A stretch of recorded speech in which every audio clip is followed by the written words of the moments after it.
Hello friends, welcome to Shantala's kitchen. ಇವತ್ತು ಕ್ಯಾರೆಟಲ್ಲಿ ಒಬ್ಬಟ್ಟು ಮಾಡೋದು ಹೇಗೆ ಅಂತ ನೋಡೋಣ. ಇವಾಗ ಸ್ವೀಟ್ ಕ್ಯಾರೆಟ್ ಅಂತ ಬರುತ್ತೆ, ಉದ್ದಕ್ಕಿರುತ್ತೆ. ಅದು ಒಟ್ಟೆಲ್ಲ ಪೀಲ್ ಮಾಡಿಬಿಟ್ಟು ತೆಗೆದುಬಿಟ್ಟು ಕ್ಲೀನಾಗಿ ತೊಳೆದು ಮಿಕ್ಸಿಯಲ್ಲಿ ಈ ಥರ ಪೇಸ್ಟ್ ಮಾಡ್ಕೋಬೇಕು. 1 ಕಪ್ಪಷ್ಟು ತೊಗೊಂಡಿದ್ದೀನಿ ಪೇಸ್ಟ್ ಮಾಡಿಕೊಂಡು. ಒಂದು ಅರ್ಧ ಕಪ್ಪಷ್ಟು ಚಿರೋಟಿ ರವೆ, 1 ಕಪ್ಪಷ್ಟು ಬೆಲ್ಲ ತುರಿದಿಟ್ಕೊಂಡಿದ್ದೀನಿ, 1 ಕಪ್ಪಷ್ಟು ಮೈದಾ, ಇದು ಕಣಕಕ್ಕೆ ಸ್ವಲ್ಪ ಉಪ್ಪು ಹಾಕಿ ಇಟ್ಕೊಂಡಿದ್ದೀನಿ. ಎಣ್ಣೆ ಹಾಕಿ ಒಬ್ಬಟ್ಟಿಗೆ ಹೇಗೆ ಕಣಕ ಕಲಿಸ್ಕೊತೀವಿ ಅದೇ ಥರ ಕಲಸಿಟ್ಕೋಬೇಕು. ಫಸ್ಟು ಬಾಣಲಿಯಲ್ಲಿ ಕ್ಯಾರೆಟ್ ಹಾಕ್ಬಿಟ್ಟು ಕ್ಯಾರೆಟು ಉರಿಯೋವಾಗನೇ ರವೆನೂ ಹಾಕಿ ಎರಡು ಚೆನ್ನಾಗಿ ಬೆಂದಮೇಲೆ ಬೆಲ್ಲ ಹಾಕಿ ಹೂರಣ ರೆಡಿ ಮಾಡ್ಕೊಳ್ಳೋಣ. ಸ್ಟವ್ ಮೇಲೆ ಕಡಾಯಿ ಇಟ್ಟು 1-2 ಸ್ಪೂನಷ್ಟು ತುಪ್ಪ ಹಾಕಿದ್ದೀನಿ. ತುಪ್ಪ ಸ್ವಲ್ಪ ಕರಗ್ತಿದ್ದಂಗೆ ರವೆ ಹಾಕ್ಬಿಟ್ಟು ರವೆನ ಫಸ್ಟ್ ಹುರ್ಕೊಳ್ಳೋಣ. ಆಮೇಲೆ ಕ್ಯಾರೆಟ್ ರುಬ್ಬಿರೋ ಅಂಥದ್ದು ಆ್ಯಡ್ ಮಾಡ್ಕೊಳ್ಳೋಣ.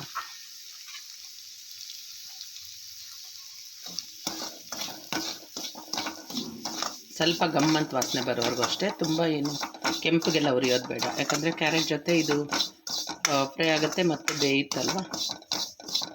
ಉಂಡೆ ಕನ್ಸಿಸ್ಟೆನ್ಸಿಗೆ ಬರೋದಕ್ಕೆ ರವೆ ಹಾಕ್ತೀವಿ.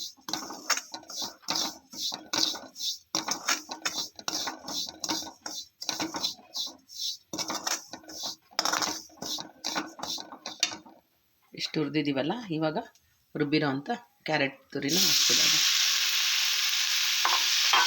ತುರ್ಕೋಬೋದು, ತುರ್ಕೊಳೋದಕ್ಕಿಂತ ರುಬ್ಬಿಟ್ರೆ ಚೆನ್ನಾಗಿ ಒಬ್ಬಟ್ಟು ತಟ್ಟೋದಕ್ಕೆ ಚೆನ್ನಾಗಿರುತ್ತೆ. ನಮಗೆ ಇದರಲ್ಲಿರೋ ತೇವಾಂಶಕ್ಕೆ ರವೆ ಬೆಂದ್ಬಿಡುತ್ತೆ. ಇದು ಸ್ವಲ್ಪ ಗಟ್ಟಿ ಆಗ್ತಿದ್ದಂಗೆ ರವೆ ಬೆಂದಮೇಲೆ ಬೆಲ್ಲ ಹಾಕೋಣ. ರವೆ ಹಾಕಿದ್ವೆಲ್ಲ ಚೆನ್ನಾಗಿ ಬೆಂದ್ಬಿಟ್ಟಿದೆ ನೋಡಿ. ಇವಾಗ ಬೆಲ್ಲ ಹಾಕ್ಕೊಳ್ಳೋಣ. ಬೆಲ್ಲ ಹಾಕಿದ್ರೆ ಸ್ವಲ್ಪ ನೀರು ಬಿಟ್ಟಂಗೆ ಆಗುತ್ತೆ, ಆಮೇಲೆ ಗಟ್ಟಿ ಆಗುತ್ತೆ. ತುರಿದಿರೋ ಅಂಥ ಬೆಲ್ಲ ಇತ್ತಲ್ಲ, ಅದನ್ನು ಹಾಕ್ತಾಯಿದ್ದೀನಿ. ಬೆಲ್ಲ ಚೆನ್ನಾಗಿದೆ, ಆರ್ಗ್ಯಾನಿಕ್ ಬೆಲ್ಲ. ಸಕ್ಕರೆಗಿನ್ನ ಬೆಲ್ಲ ಒಳ್ಳೆಯದು. ಸಕ್ಕರೆ ಕೂಡ ಹಾಕ್ತಾರೆ ಕೆಲವರು, ನಾನು ಹಾಕಲ್ಲ. ಬೆಲ್ಲ ಹಾಕಿ ಮಾಡಿ ತುಂಬ ಡಿಫ್ರೆಂಟ್ ಟೇಸ್ಟು, ತುಂಬ ಹೆಲ್ತಿ ಕೂಡ. ಚೆನ್ನಾಗಿ ಮಿಕ್ಸ್ ಮಾಡಿಬಿಟ್ಟು 2 ಮಿನಿಟ್ಸ್ ಪ್ಲೇಟ್ ಮುಚ್ಚಿಟ್ಬಿಡೋಣ. ಬೆಲ್ಲ ಎಲ್ಲ ಕರಗಿ ಸ್ವಲ್ಪ ಗಟ್ಟಿ ಆಗುತ್ತೆ. ಈ ಥರ ರವೆ ಬೆಲ್ಲ ಎಲ್ಲ ಬೆಂದ ಮೇಲೆ ಈ ಥರ ಆಗಿರುತ್ತೆ. ಸ್ವಲ್ಪ ತಣ್ಣಗಾದರೆ ಗಟ್ಟಿ ಆಗಿಬಿಡುತ್ತೆ. ಈ ಕನ್ಸಿಸ್ಟೆನ್ಸಿ ಬಂದಮೇಲೆ ಸ್ಟವ್ ಆಫ್ ಮಾಡಿ ಒಂದು 1/2 ಅವರ್ ಬಿಟ್ಬಿಡಿ.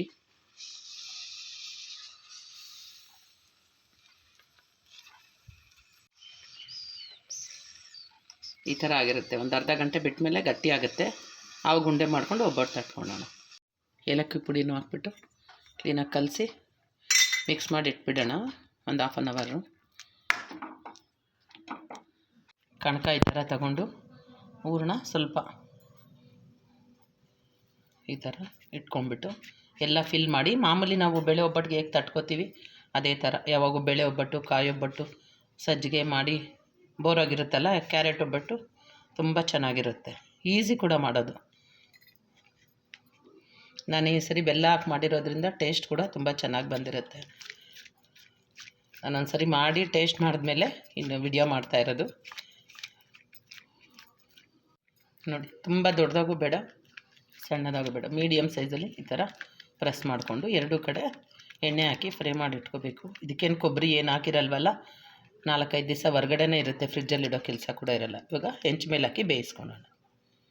ಹೆಂಚು ಮೇಲೆ ಹಾಕಿದ್ದೀನಿ, 2 ಕಡೆ ಬೇಯಿಸ್ಕೊಳ್ಳೋಣ. ಎಣ್ಣೆ ಕೂಡ ಇದಕ್ಕೆ ಜಾಸ್ತಿ ಇಡ್ಸಲ್ಲ. ಒಂದು ಕಡೆ ಬೆಂದಿದೆ, ಇನ್ನೊಂದು ಕಡೆ ಬೇಯಿಸ್ತಾಯಿದ್ದೀನಿ ನೋಡಿ. ಮೀಡಿಯಮ್ ಫ್ಲೇಮಲ್ಲೇ 2 ಕಡೆ ಬೇಯಿಸ್ಕೋಬೇಕು. ಬೇಯಿಸ್ಕೊಂಡ್ಮೇಲೆ ತುಪ್ಪ ಹಾಕ್ಕೊಂಡು ಸರ್ವ್ ಮಾಡ್ಕೋಬೋದು.